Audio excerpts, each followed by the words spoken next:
పిఠాపురం నుంచి పవన్ కళ్యాణ్ పోటీపై మీ అభిప్రాయం ఏంటి? పిఠాపురంలో పవన్ కళ్యాణ్ గారిని ఓడించాలి. ఆంధ్ర ప్రజలు విఘ్నులైతే పవన్ కళ్యాణ్ గారిని ఓడించి మంచి పని చేశారు అనిపించుకోవాలి.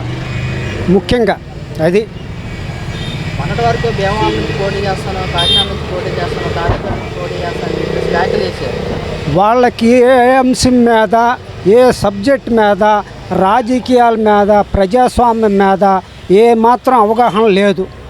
ఆ చంద్రబాబు గారు, పవన్ కళ్యాణ్ గారు ఎందుకు ఏకం అవుతున్నారు, వాళ్ళ మధ్యన ఉన్న రహస్యం ఏంటో, కరోనా వచ్చినప్పుడు కానీ రాష్ట్రం అనేక రకాలుగా నష్టపోయి, రాష్ట్రం విడిపోయి అనేక రకాలుగా ఇబ్బందుల్లో ఉంటే అటువంటి సమయంలో వీళ్ళు మాట్లాడకుండా, రాష్ట్రానికి న్యాయం చేయకుండా, ఏదో చంద్రబాబు నాయుడు గారికి అన్యాయం జరిగిపోతుంది, దేశ ప్రజలందరికీ అన్యాయం జరుగుతుంది అనే ఉద్దేశంతో ఆయన రోడ్డు మీద పడుకుంటాడు. స్టేజ్ ఎక్కితే జగన్మోహన్ రెడ్డి గారిని తిడతాడు. నువ్వు ఎందుకు జగన్మోహన్ రెడ్డి గారిని తిడుతున్నావు?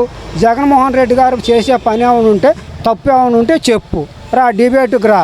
నువ్వు ఏమి తప్పు ఉందో, ఏమి ఒప్పు ఉందో చెప్పి నిర్మాణాత్మకంగా నువ్వు ముందుకెళ్ళాలి. అంతే తప్ప మంచిగా పరిపాలన చేసే వాళ్ళని మీకేమి పని పాట లేకుండా 10 సంవత్సరాలు అయింది పార్టీ పెట్టి, ఒక్క సీటు గెలవలేదు, ఒక్క ఏరియాలో మంచి పని లేదు, ఒక ఏరియాలో కార్యకర్త లేడు, మీకు అండర్ గ్రౌండ్ లెవెల్లో మీకు కార్యకర్తలు లేరు, పార్టీ ప్రతిష్టత లేదు.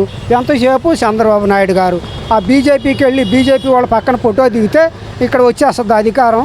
మీరు ప్రజాస్వామ్యం మీద పెట్టాల ధ్యాస. ప్రజలకు ఏం కావాలి, మంచి ఏంటి, చెడు ఏంటి, వాళ్ళ కష్ట సుఖాలు ఏంటి, చదువు ఏంటి, ఆరోగ్యం ఏంటి, నీటి వనరులు ఏంటి, మరి పంట గిట్టుబాటు రేటు కానీ, మంచి విత్తనాలు కానీ ఈరోజు ప్రపంచ దేశం, భారతదేశమే కాకుండా ప్రపంచ దేశంలో ఎక్కడా లేదు.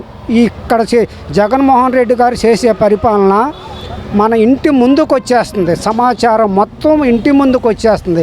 పెద్ద కోటీశ్వరుడు కాడి నుంచి చిన్న కూలీ వరకు సమాచారం డేటా మొత్తం ఇంటికి వస్తుంది. ఇవాళ 40 సంవత్సరాలు 50 సంవత్సరాలు కష్టపడి వృద్ధాప్యంలో ఆరోగ్యం సహకరించక కొడుకులు కూడా చూసి, కొడుకులు కూతుర్లు భార్యలు ఏంది వాళ్ళకి ఎనమల స్తోమత లేదు. అందరూ అంతంత మాత్రమే. ఈ 40 సంవత్సరాల్లో నాకేశారు కాబట్టి పేద ప్రజలు ఇంకా వెనక్కి వెళ్ళిపోయారు. అంచేత వాళ్ళకి ఆసరా లేదు, బతుకుదేరు లేదు. ఆ పరిస్థితుల్ని జగన్మోహన్ రెడ్డి గారు పాదయాత్ర చేసినప్పుడు వాళ్ళ కష్ట సుఖాలను చూసి మీకు ఈ విధంగా చెయ్యాలి, మీరు కూడా బతకాలి, మీరు బతికితేనే సమాజం ఉంటుంది, పెద్ద పెద్ద మోతుబరులకి మీ పెట్టుబడి కావాలి. మోతుబరి దగ్గర ₹1 కోటి ఉందంటే ఒక 10 మంది కూలీలు కావాలి. ఆ కూలీలు ఎక్కడి నుంచి వస్తారండి? ఆ కూలీ అన్నం తినకూడదు, వాడు నీళ్లు తాగకూడదు, మంచి బట్టలు వేసుకోకూడదు, నీకు మాత్రం పని చేయాలి, లేబర్ కావాలి, మీరు కోట్లు సంపాదించుకోవాలి. ఏదేమైనా మీరు నిజమైన మాటలతో